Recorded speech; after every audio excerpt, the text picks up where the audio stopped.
Halo, selamat malam semuanya. Selamat malam Kak Regina. Terima kasih udah meluangkan waktunya untuk bersedia mengikuti wawancara kami. Sebelumnya, aku mau kenalin kelompok kami dari kelompok humanitas. Dimulai dari saya sebagai koordinator kelompok, yakni Monica Ignacia Leotando dengan NPM 2403281107. Conference ke NPM 2203268777. Saya Melati Suksumandari dengan NPM 2403279967. Saya Felicia Sintadia Palupi dengan NPM 2403279970.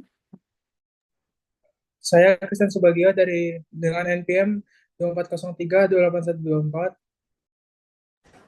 Saya Benediktus Mario Alexander Setiawan dengan NPM 240328234. Saya Aninditio Gregorio dengan NPM 2403287074. Saya Bernadetta Safira Kristiana Putri dengan NPM 2403279952. Saya Medinda Alifiayap dengan NPM 2403279943. Halo, perkenalkan, namaku Lukarana Divenzo Fauri dengan NPM 230327694. Oke. Nah, di tengah kemajuan zaman dan pesatnya perkembangan teknologi di era sekarang ini, kita kan seringkali dihadapin sama tantangan-tantangan baru yang mengancam nilai-nilai persatuan dan kesatuan yang ada di Indonesia seperti diskriminasi, intoleransi, serta kelompok yang seringkali muncul di tengah masyarakat sekarang ini. Nah, untuk itu kita juga penting untuk memahami ancaman-ancaman yang dapat merusak hubungan sosial yang harmonis dan juga apa sih yang bisa kita lakukan untuk mencegahnya. Dan di sini juga udah ada Kak Regina yang akan menjadi narasumber kami, yakni alumni dari Fakultas Hukum Universitas Atmajaya Yogyakarta yang sedang menempuh studinya di S2 Hukum Kenegaraan di UGM. Dan juga pastinya udah banyak pengalaman yang Kak Regina dapetin di sebelum-sebelumnya yang dapat membantu wawancara ini agar berjalan dengan baik. Untuk itu, tanpa panjang lebar lagi, kami akan melanjutkan sesi wawancara ini dengan pertanyaan-pertanyaan yang ada.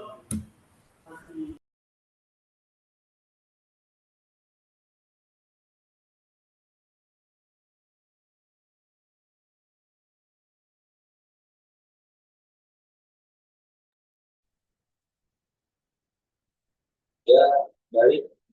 Pertanyaan pertama dari saya, Dr. Vincent. Menurut kakak, bagaimana pemahaman tentang sila kedua Pancasila, manusia yang adil dan beradab, dalam konteks perbedaan suku, agama, ras, dan antar golongan? Oke, aku izin jawab ya. Jadi kalau misalnya kita lihat bahwa Pancasila itu sebagai dasar fundamental negara yang dimana kayak tujuannya itu adalah untuk mempersatukan bangsa Indonesia itu, karena misalnya kita lihat bahwa dari kita tidak usah melihat sila dua, kita lihat juga sila satu, dua, tiga, empat, dan lima itu sebenarnya nyambung gitu. Nah, kenapa Pancasila itu ada atau eh, bagaimana dasarnya itu ya, pertama karena itu tadi, karena seperti kita tahu bahwa Indonesia itu kan negara yang majemuk gitu, negara yang mempunyai keberagaman dari etnis, budaya, dan suku juga pastinya gitu.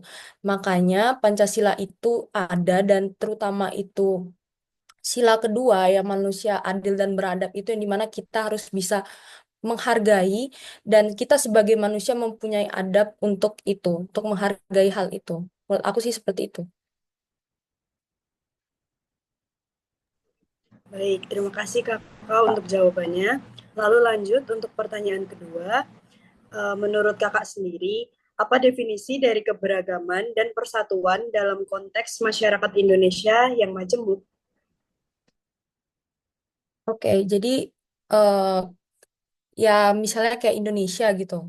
Indonesia itu kan banyak sekali keberagaman gitu. Tidak hanya aja agama saja yang punya 6 agama yang diakui dan juga suku dan budaya. Dan gimana caranya kita Indonesia sebagai apa konsekuensi dari negara Indonesia yang menjemuk itu adalah kita harus bisa menghargai satu sama lain.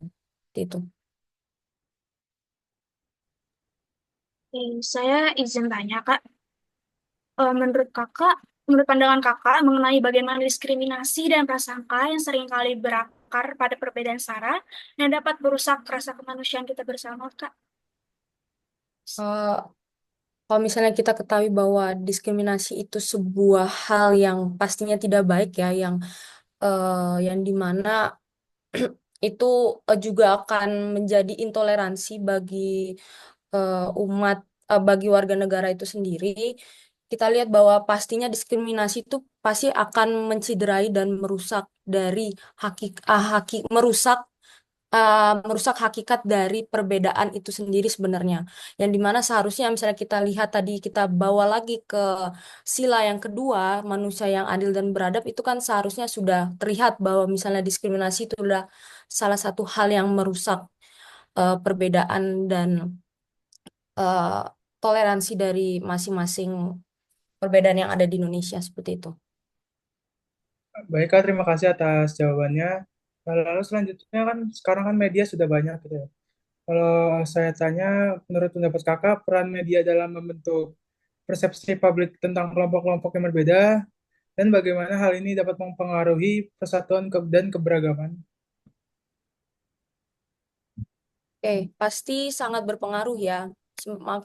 Yang dimana kita tahu bahwa media itu kan kita merupakan tempat untuk kita bisa mendapatkan informasi. Nah, beda sekali media yang zaman sekarang maupun zaman dulu. Kalau sekarang itu kita dapat mudah mengakses informasi apapun, eh, kayak tanpa terkecuali pun dari orang kecil maupun orang dewasa juga bisa mengakses gitu.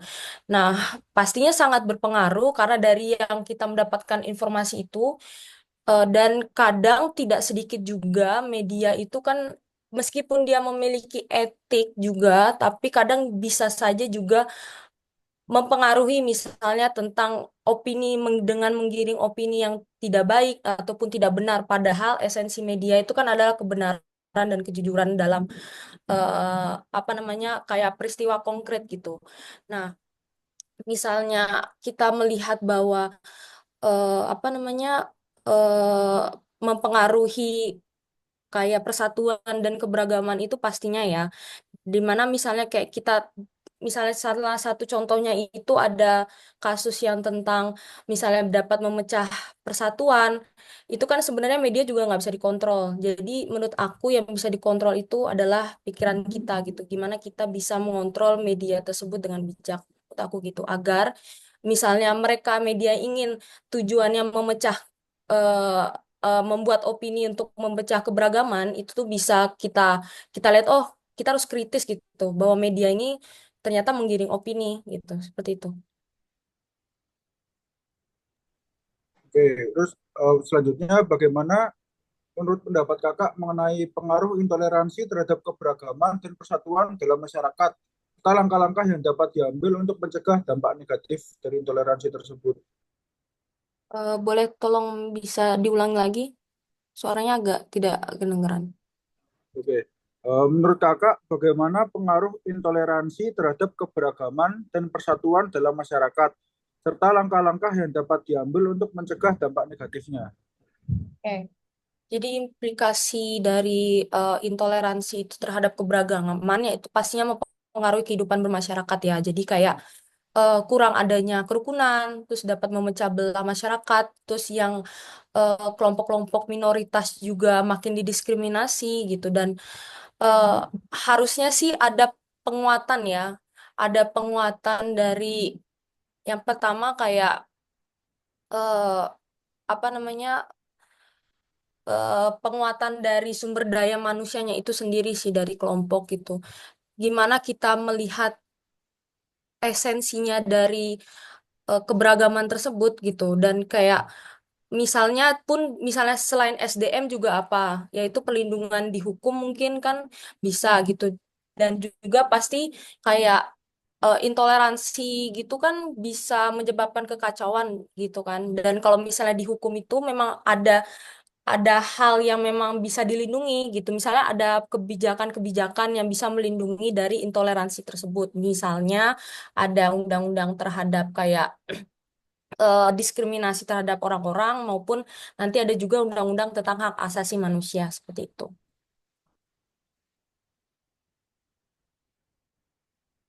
Oke, baik Kak. Terima kasih sebelumnya terima kasih atas waktunya. Jadi aku mau untuk pertanyaan selanjutnya, aku mau nanya bagaimana kita dapat menyeimbangkan antara hak kebebasan berekspresi dengan tanggung jawab untuk tidak menyebarkan ujaran kebencian atau hasutan yang dapat memecah belah masyarakat. Nah, jadi hak berekspresi itu kan adalah hak yang bisa dimiliki oleh semua orang ya. Kayak berekspresi itu tidak hanya lisan, tapi juga bisa dalam bentuk tulisan, bentuk seni dan lain-lain. Nah, yang tadi yang kita apa hak berekspresi itu yang kita punya itu pun sebebas-bebasnya itu, tapi kita tidak lupa bahwa kita tuh mempunyai batasan. Nah, tanggung jawabnya itu ada di batasan, yang dimana kalau misalnya aku bicara dengan segi hukum, oke kita boleh berbebas berekspresi. Namun kita tuh jangan lupa bahwa kita pertama juga tidak apa namanya kita nih makhluk sosial, yang dimana kita tidak kita hidup dengan orang-orang atau kelompok-kelompok yang berbeda dan kita harus menghargai itu. Nah, dari keterbatasan itu merupakan kayak tanggung jawab untuk tidak menyebarkan, misal salah satunya adalah tidak menyebarkan ujaran kebencian dan hasutan yang dapat memecah belah gitu. Jadi meskipun sangat bebas, tapi tetap pada koridornya seperti itu. Baik Kak, terima kasih atas jawabannya. Pertanyaan selanjutnya, menurut Kakak, bagaimana kita dapat membangun dialog dan kerjasama antara kelompok yang berbeda untuk mengatasi perbedaan dan membangun rasa persatuan? Oke, jadi kalau menurut aku membangun dialog itu pastinya dengan forumnya. Jadi kita kayak pastinya mengumpulkan forum-forum yang di mana kayak mungkin perwakilan kelompok atau semua kelompok kita satukan gitu. Kita kita bangun dialog itu kayak apa nih gitu. Kita misalnya entah kita bertukar tentang apa namanya masing-masing kelompok itu seperti apa atau kebudayaan itu seperti apa seperti itu. Jadi menurut aku bakal kalau untuk setara mahasiswa sih misalnya contoh konkretnya misalnya dalam KKN gitu. Dalam KKN misalnya kita mengumpulkan warga desa yang memiliki perbedaan misalnya dalam perbedaan agama Kristen maupun Muslim. Nah, kita jadi satukan apa yang bisa menjadi dialog, terus kayak apa yang bisa memunculkan rasa persatuan itu, misalnya kita buat suatu proyek kesenian atau proyek keagamaan seperti itu yang kayak melibatkan dua kelompok atau lebih untuk kayak melakukan itu. Jadi itu yang bisa dapat membangunkan rasa persatuan itu menurut aku. Itu. Baik, terima kasih atas jawabannya. Pertanyaan berikutnya itu, menurut Kakak, bagaimana sistem pendidikan dapat berkontribusi dalam membangun pemahaman dan toleransi antar kelompok yang berbeda, serta mencegah terjadinya konflik yang berakar pada perbedaan? Pendidikan itu pastinya sangat penting ya untuk kayak misalnya kita lihat bahwa oh ya perbedaan tentang masalah perbedaan tentang toleransi itu kan merupakan sebuah hal yang moral ya yang terjadi itu datang dari diri kita sendiri gitu dan lingkungan pun juga mempengaruhi. Nah, pendidikan itu tidak hanya saja kayak misalnya kita tentang dari segi akademik aja tentang oke aku belajar manajemen aja, tapi kan kita harus perlu juga bahwa kita lihat bahwa kayak pendidikan misalnya kayak moral itu juga kita perlu gitu.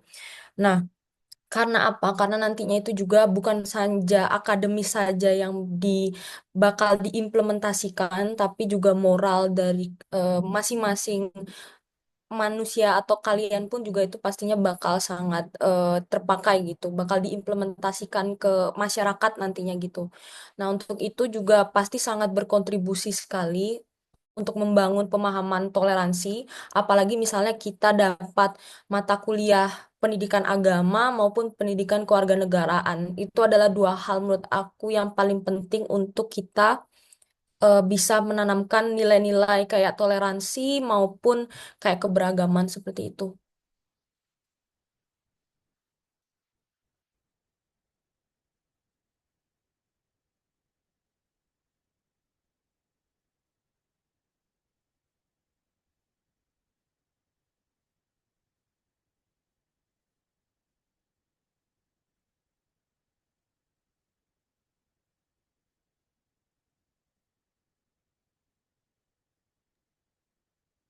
Oke, Kak. Terima kasih atas jawabannya. Pertanyaan berikutnya, apa aksi konkret yang dapat dilakukan oleh mahasiswa Atmajaya untuk berkontribusi dalam menjaga keberagaman dan persatuan di Indonesia, serta mencegah ancaman terhadap kemanusiaan yang adil dan beradab? Oke, mungkin dari kalau contoh kecilnya, mungkin kita bisa menghargai dari kayak kita misalnya mempunyai teman yang berbeda, mungkin kita harus memanusiakan mereka juga dan kita menghargai. Setidaknya kita tuh tidak mengganggu mereka gitu. Nah, paling kalau nanti pastinya kalian akan merasakan kayak kuliah kerja nyata gitu. Nah, di situ kalian bisa dari misalnya kayak desa pun bisa kayak kalian kita lihat problemnya apa di situ yang terkait intoleransi maupun diskriminasi di situ. Apakah ada bagus juga kayak membangun dialog atau kayak membuat sebuah forum atau enggak nanti membuat project bareng keberagaman gitu dan nantinya bakal berimplikasi pada bahwa ya adanya persatuan tersebut begitu sih menurut aku. Mungkin kita nggak bisa jadi mahasiswa mungkin ya banyak cara sebenarnya. Cuman kalau misalnya dari hal-hal kecil seperti itu, apa mungkin dengan nggak bisa gitu kita membuat tulisan seperti kita di berita buat itu juga nggak masalah sih gitu menurut aku. Oke, udah terjawab semua pertanyaan yang ada, dan menurut dari kesimpulan aku, ternyata eh, buat aksi-aksi kita dalam mencegah persatuan yang mengancam persatuan, terus gimana sih caranya biar kita tuh hidup di dalam toleransi, nggak ada intoleransi lagi, itu balik lagi pentingnya pendidikan sesuai yang diomongin sama Kak Rere juga, karena di dalam pendidikan tuh kita udah dapetin semuanya juga dari aspek apapun. Terus juga ternyata dalam toleransi itu juga ada segi hukumnya ya Kak Rere. Pastinya ya pasti misalnya kayak hak-hak minoritas, hak-hak manusia itu pastinya dilindungi oleh negara gitu, seperti itu. Ini insight baru buat kita ya, teman-teman manajemen yang tidak mengerti hukum. Oke, dari diskriminasi juga ternyata nggak cuman ternyata diskriminasi itu juga memicu intoleransi juga. Terus juga ternyata kita tuh bisa mencegah itu semua dari hal yang kecil, saling menghargai teman. Contohnya kayak sekarang ini lagi bulan puasa tuh teman-teman, jangan menggoda iman teman lainnya yang lagi puasa. Mungkin sampai sini aja. Terima kasih Kak Regina karena telah membantu kami untuk wawancara dan menyelesaikan ini. Mungkin ada komentar dari teman seanggota saya yang mau berterima kasih ke Kak Regina. Oke, thank you Christian udah mau ngomong. Terima kasih Kak Rere udah ngeluangin waktunya buat kita wawancarain. Selanjutnya aku mau minta dokumentasi dulu, Kak. Dipandu Oke. sama Tio. Oke, aku mulai. Salam Pancasila. Salam Salam Pancasila. Pancasila. Terima kasih Kak Rere. Terima kasih guys. Aku izin keluar ya. Oke, Kak.